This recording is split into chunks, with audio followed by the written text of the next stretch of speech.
everyone. I thank God for this time, and it is a great privilege to be with you all today, this morning. I warmly welcome each of you, and I'm grateful for this opportunity to reflect together on one of life's most important question: why are we here? Before we begin, let us pray for wisdom, understanding, and open our hearts as we seek God. Let us pray. Lord God, I pray in Jesus' name for wisdom and knowledge to reveal your truth to us. Give us open heart and attentive mind so that we may understand your truth and receive your gift. In Jesus' name I pray. Amen. Friends, many of you wrestle with question of meaning, purpose, suffering, and hope. You see the beauty of creation, yet also the reality of brokenness, injustice, and pain and death. Some of you may wonder if God exists while others remain uncertain. Many believe life meaning can be found in relationship, morality, art, science, or personal fulfillment without requiring certainty about God. Yet the deeper question remains, where does that meaning truly come from? Today we will explore this through the biblical story of creation, the fall, and restoration in Christ. How creation reveals our purpose, the fall explains our brokenness, and Christ offers us hope and restoration. Now, let us see the first point: creation, the meaning of purpose. Friends, we are not here on this earth by accident. Life is not a random event. The Bible declares from the very beginning in Genesis chapter 1 verse 1, it says, "In the beginning God created the heaven and the earth." This is not just a religious statement, it is a claim about meaning. Through creation itself we come to know the reality of God. Even if we struggle to believe, even if we mistake or ignore the power of Him, His handiwork still speak. The beauty, the order, and the design of the universe whisper that there is purpose behind it all. And here's the question: if the universe is filled with such order and meaning, can it truly be that our lives are without purpose? Now let us see the purpose in creation. Think about the star. They were placed in galaxy to shine. Think about the sun, created to give us light by day. Think about the moon, set to guide us by night. Think about the air and nature, designed to sustain us. If these things have purpose, how much more you and I, each of us, have been carefully designed by God with meaning. We are not accident, we are intentional creation. Before God created the heaven and the earth, the world was full of darkness. There was no light, no order, no beauty. But God saw this emptiness and chose to make a beautiful world. His first act was to bring light into darkness. That is what we see in Genesis chapter 1 verse 1 to 3. Creation is not a chaos, it is a design. And when we study, we discover that life itself is not random but purposeful. Now let us see the seventh day of creation. Day one, God said, "Let there be light," and there was light. He separated day from night. And on day two, God let the sky, separating water above from the water below. Now let us read together this. Day three, God gathered the water so dry land appeared. Earth and seas, He made vegetation, plants, and fruit-bearing trees. And on day 4, God created the sun, moon, and stars to govern day and night. And on day 5, God filled the sea with living creature and the sky with birds. And on day 6, God made animals on the land, and finally mankind in His own image, male and female, to reflect His glory. And on day 7, God rested, blessing the seventh day and making it holy. Perhaps some of you have never read the Bible or heard the creation story. Perhaps you doubt or ignore the idea of God, but look at the beauty of this account. Each day shows order, purpose, and design. This is not random chance, it is intentional creation. And here is something remarkable. What God created, when God created light, the sun, the moon, and the star, He spoke them into existence. But when He created mankind, He formed us in His own image. In Genesis chapter 1 verse 27 we can see, so God created man in His own image, male and female. He created them. This means you are not an accident. You are God's masterpiece. You may say, I do not know God, I am limited. But creation itself answered that objection. The heaven declares His glory, God reveals His design, and our very existence point to His purpose. Even if you struggle to believe, creation invites you to consider. So could all this beauty, order, and meaning really be by chance, or is it pointing us to someone greater? Yet even though creation reveals God's glory, the Bible also shows us how humanity fell into sin, turning away from that purpose. That is why we feel brokenness, confusion, and emptiness in life. Creation shows us God's design, but the whole explain why we often ignore it. And this is why we need restoration in Christ. Let us now look at the story of the fall to understand why the gospel is not only about creation, but about redemption. The fall, the reality of brokenness. Friends, before we look at the fall, let us remember God's original purpose. When God created Adam and Eve, the first man, He did not make them without purpose. He blessed them in the Garden of Eden, giving them responsibility to care for it and to have dominion over His creation, the animals, the birds, and the land. Most importantly, God created them to live in fellowship with Him. God gave them freedom to enjoy the garden, to eat from its abundance, and to delight in His presence. Yet, with that freedom come one command. We can see Genesis chapter 2 verse 16 and 17. You may eat, God said, you may eat from every tree, but you must not eat from the tree of the knowledge of good and evil. For the day you eat of it, you will surely die. This was command not meant to restrict them, but to remind them of their dependence on God and their calling to obey and love Him. But what happened? Satan, knowing the purpose for which humanity was created, sought to destroy their relationship. His own fellowship with God was broken because he rebelled against the Creator. And now he desired to lead mankind into the same rebellion, so he used the serpent in the garden to deceive Eve.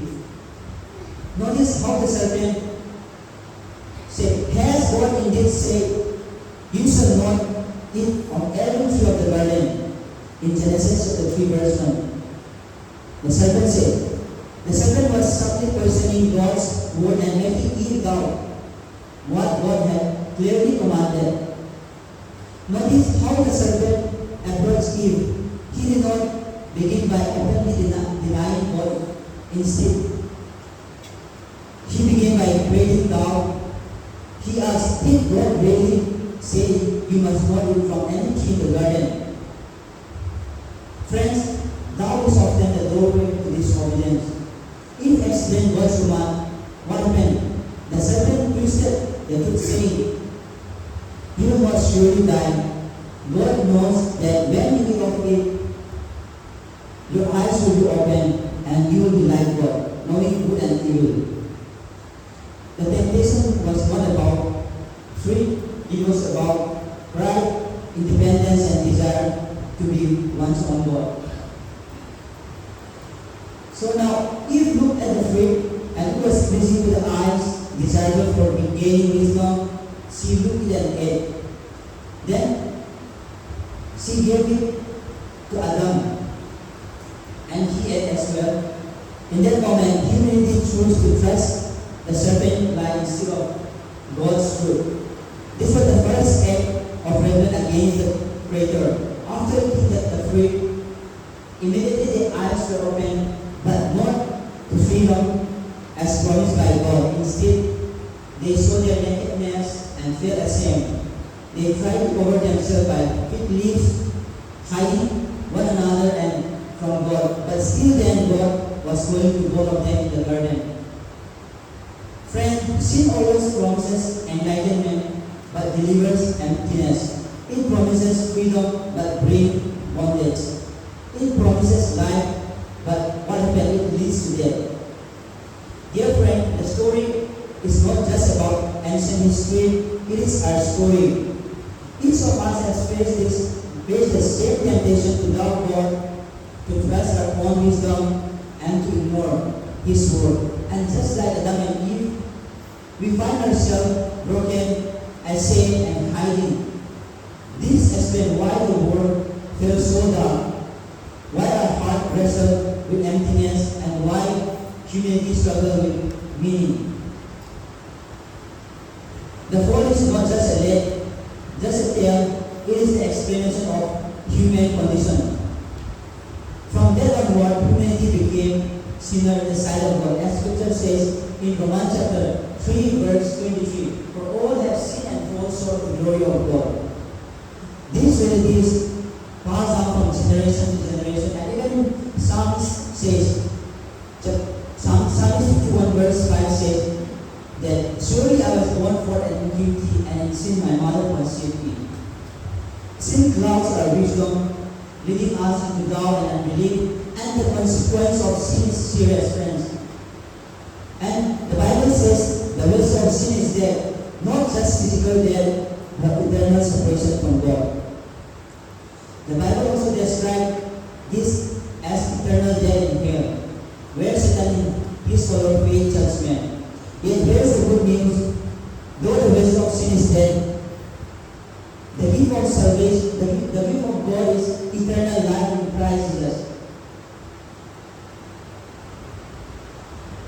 The story does not end in despair. Even in the garden, God sought out Adam and Eve, calling them, "Where are you?"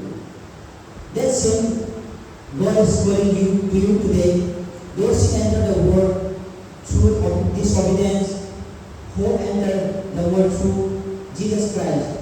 The flood shows us our need. The gospel shows us God's answer. And now let us look at how Christ restored what was lost. Point number 3. Restoration in Christ. Hope beyond brokenness.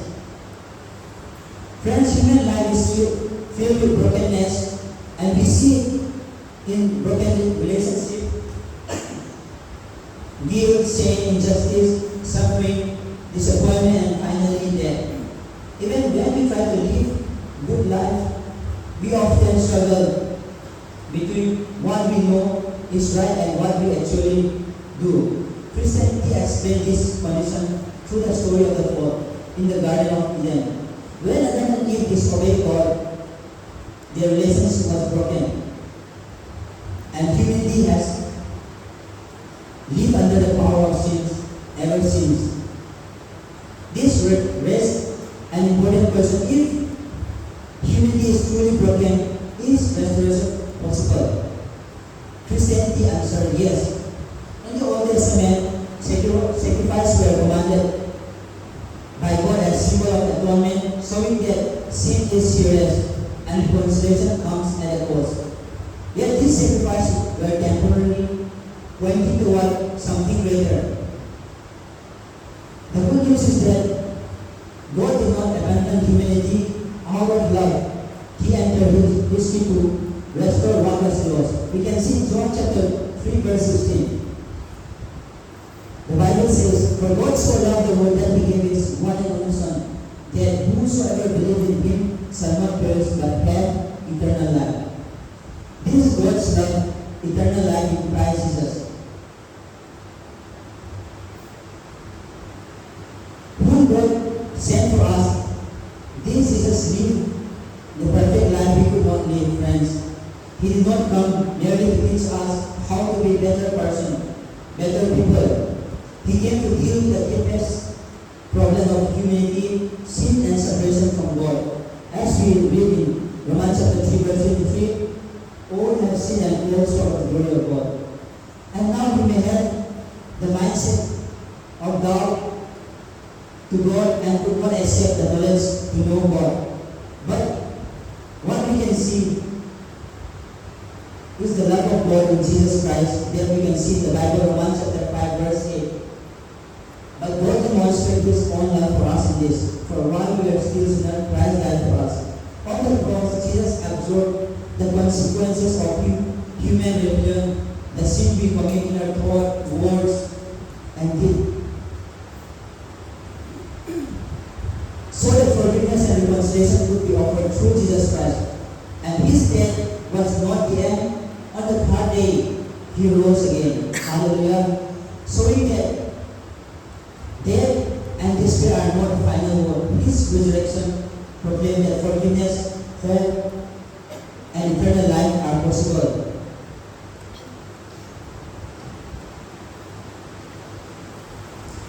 Imagine a bridge stretched across a deep valley. On the side, humility, and on the other side is God. In the beginning, the bridge was full. Humanity walked in fellowship with God, but when Adam and Eve disobeyed, the bridge collapsed, leaving humanity stranded in brokenness. Since then, people tried to rebuild through morality, ritual, and philosophy. Yet every attempt fell short. The gap was simply too wide. This raises the question we consider: if the bridge is broken, is there any way across? Christianity proclaimed that God Himself provided the bridge. Jesus Christ became the foundation, and His resurrection confirmed that this bridge leads beyond brokenness into restored life. He declared in John chapter 14 verse 6, I am the way, the truth, and the life. No one comes to the Father except through me. For those who wrestle with doubt or uncertainty, this is not a demand to abandon question, but an invitation to reflect. If humanity cannot rebuild the bridge on its own, what if God has already built it for us? Christianity presents Jesus as the bridge, an open path from brokenness to hope, from separation to reconciliation, from death to life. But knowing that the bridge has been built is not the same as choosing to cross it. The gospel is not only a message to understand, it is also an invitation to respond. God has made the way of reconciliation available through Jesus Christ. But each person must decide how he or she will respond that invitation. Therefore, after considering what God has done for us in Christ Jesus becomes the most personal part of our message. How should we respond? Or how will you respond? Point number 4, invitation, a step toward faith. From the very beginning, the Bible tells us the story of creation, the creation of humankind, and the fall of humanity. Though we are a sinner and far from God, His love and mercy continue to invite us back. The sacrifice of Jesus Christ, God's only Son, is the bridge of reconciliation. Faith may feel uncertain, but it is never blind. There is evidence and witness through Scripture. In Ephesians chapter 2, verse 8 and 9, declares, the word of God says that, for by grace you have been saved, through faith, and this not of yourself. It is a gift of God, not by works, so that no one can boast. You may have many questions, but the answer is found in Jesus, who loves you, He loves you, and so much that He died for us.